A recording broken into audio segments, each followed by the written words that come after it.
প্রিয়, তুমি শিখিয়েছ হাসতে আমাকে, আবার সেই তোমার কারণেই পাওয়া নীরব কান্নার অনুভূতি, যার খবর নিয়ে যায় ওই রাত জাগা জোনাকিরা। আমি জানি তুমি খুব ব্যস্ত, সময় কোথায় খবর নেওয়ার?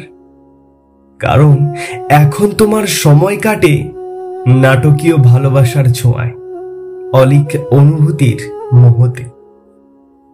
জানো তো, তোমার মিথ্যে ভালোবাসার ছলনায় আমি বারবার মরুর মরীচিকার দিকে ছুটে গেছি। দিন শেষে পেয়েছি লাঞ্ছনার মিথ্যে প্রহেলিকা, যা আমাকে ঠেলে দিয়েছে যন্ত্রণার অথৈ সাগরে। তাই বুকে টেনে নিয়েছি বেদনার কলরব, যার মাঝে সাড়া দেয় অনিবার মৃত্যুর হাতছানি।